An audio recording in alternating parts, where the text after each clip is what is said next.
On est toujours ensemble sur TV Finance, il est 9h20 et comme chaque mercredi, on va retrouver les produits de bourse en partenariat avec Unicredit. Et pour nous accompagner ce matin, Mathieu Driol, analyste senior chez Day by Day. Bonjour Mathieu.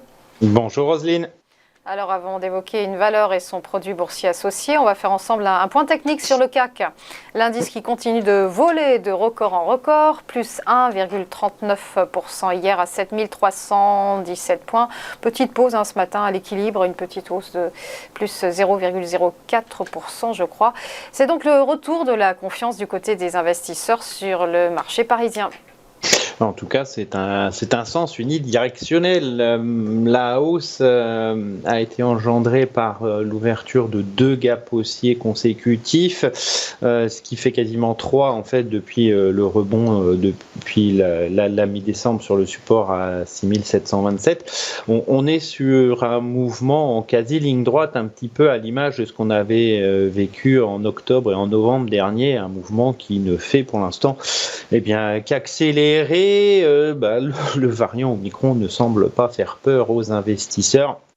Les cours du CAC 40 ont donc débordé les précédents plus hauts historiques du mois de novembre à 7183, sans coup férir. La prochaine résistance théorique, puisque la première elle est quasiment faite à 7388 points. La prochaine, c'est 7460.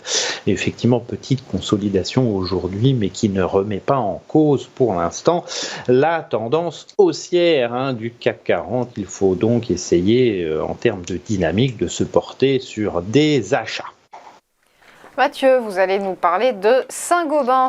Le titre poursuit sa progression. On passe de s'établir comme leader mondial de la chimie et de la construction. La valeur a triplé son cours depuis mars 2020. Oui, c'est un mouvement particulièrement impressionnant.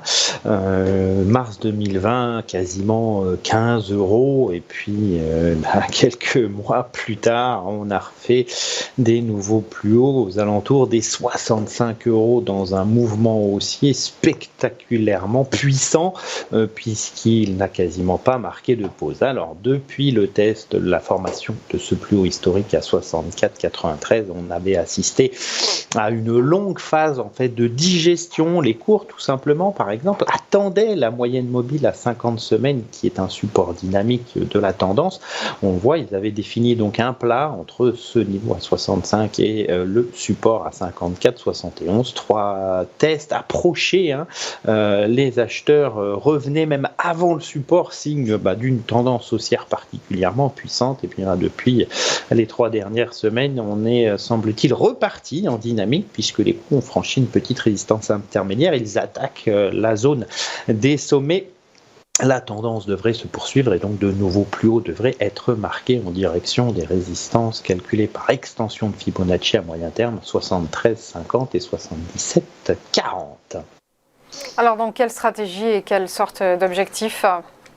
Bien, pour ce faire, il faut aller zoomer sur le titre et basculer sur un graphique en données quotidiennes où une bougie représente une journée de cotation. Et là, on voit bien en fait le martèlement de la résistance majeure à 61,62 et finalement son franchissement. Ce niveau d'ailleurs a même été testé en tant que support, générant ainsi une polarité. Et qui dit polarité dit tendance haussière qui semble reprendre avec ces 2 belles bougies du début d'année. Alors, on est au contact ou quasiment proche du sommet historique. On a une cible intermédiaire calculée elle aussi par projection de Fibonacci entre 68,20 et 68,80, cible donc qui est visée à court terme.